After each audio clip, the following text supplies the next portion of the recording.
Snitchler.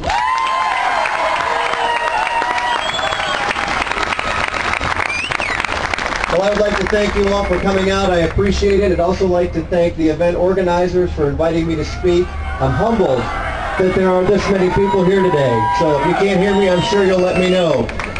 Based on an article that I read in yesterday's Washington Times, the new director of Homeland Security might call this rally a right-wing activity. I don't know, I think I would call this Americans exercising our First Amendment right.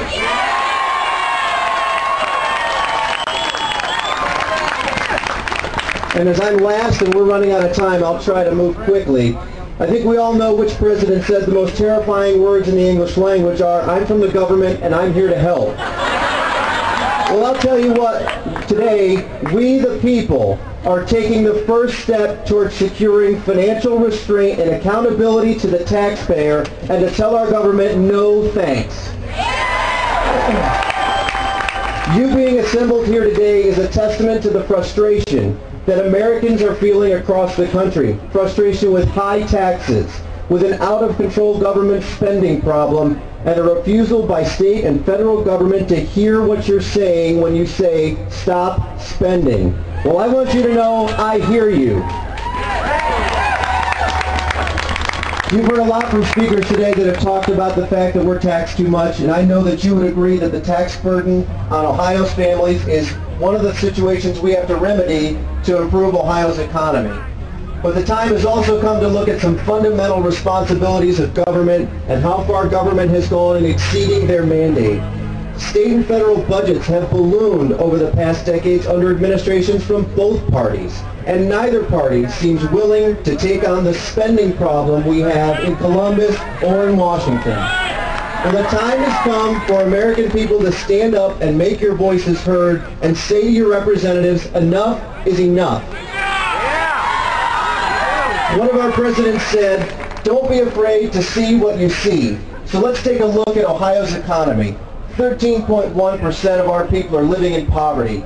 As of February of this year, more than 1.3 million Ohioans were receiving food stamps. Our unemployment rate was above 9%.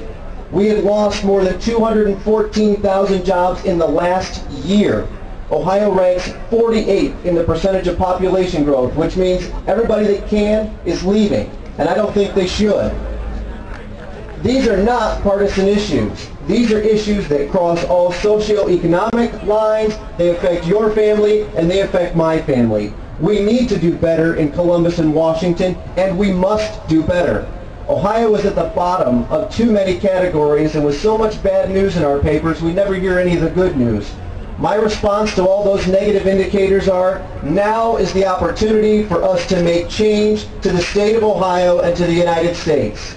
There is no better time to make positive change than when the situation is at its worst. How do we do that?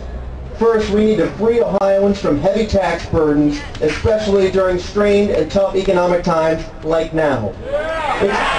It's been said that government's view of the economy can be summed up in these phrases. If it moves, tax it. If it keeps moving, regulate it. If it stops moving, subsidize it. I say no more.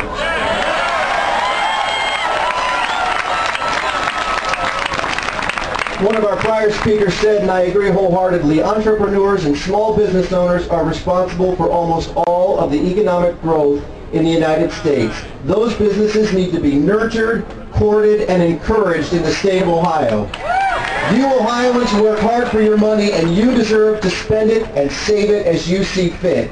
You shouldn't be subject to numerous taxes that are levied on you by the government at all levels, state, federal, and local, which serve in many cases to take food off of your table and remove prosperity from your household. We shouldn't punish hardworking citizens for our own fiscal responsibility at the state and federal government level and force you to shoulder the burden of our lack of responsibility. It's imperative that we create a climate in Ohio that will encourage economic growth. Government ought to, secondly, run like a business, striving to be efficient and improve and eliminate waste, just like all the businesses that you work for or that you own. You should be entitled to get your hard-earned money back rather than paying the government more in taxes. The problem is not that you are taxed too little. The problem is that the government spends too much. If government operated like private business, it would have closed its doors years ago. It spends without consideration for how hard you work to turn that money over to them, and it ends up being wasted on many levels. If government were run like the best companies in the private sector, we'd eliminate inefficient and obsolete programs, and we would make changes regularly to the programs that work to continually improve them. And what would that do? Result in greater efficiency, lower taxes, and you keeping more of your money. Finally, we need to reduce government interference in the lives of everyday citizens. President Reagan said government's first duty is to protect the people, not run their lives. I couldn't agree more. Ohio citizens do not need government acting as Big Brother, constantly telling you what you need to do and what is best for you. Individuals and families know what's best for you. I believe you have the right to make the decisions regarding your well-being and your resources and to use them as you see fit. It's your money. Government should not be concerned with meddling in the personal affairs of its citizens and attempt to act as a nanny state, telling you how to live your lives. I think you should be free to make your own decisions as you pursue happiness with the liberty that's been granted to you by our Constitution. We are not guaranteed an equality of outcomes, but we are entitled to equality of opportunity, and that is what government should ensure, equality of opportunity.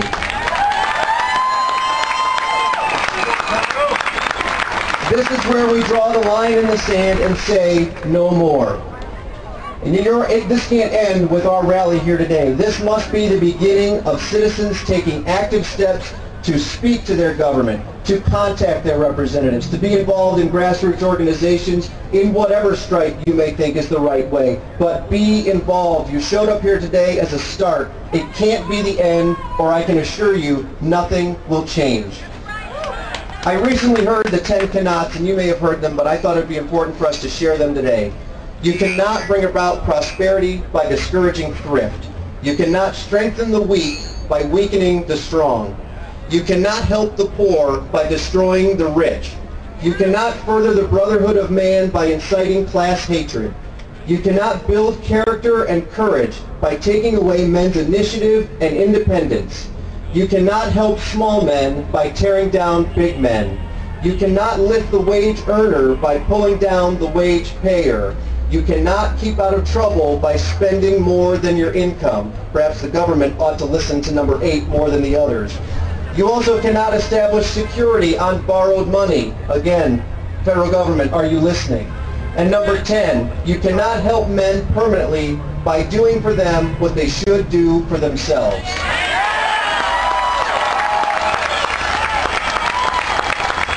I close with this thought. There are politicians who believe that every day is the 4th of July, and there are politicians that believe every day is April 15th. I say today is the day you make your choice. As for me, I say bring on the sparklers and the fireworks. Thank you. God bless Ohio and God bless America. Well done. Louder.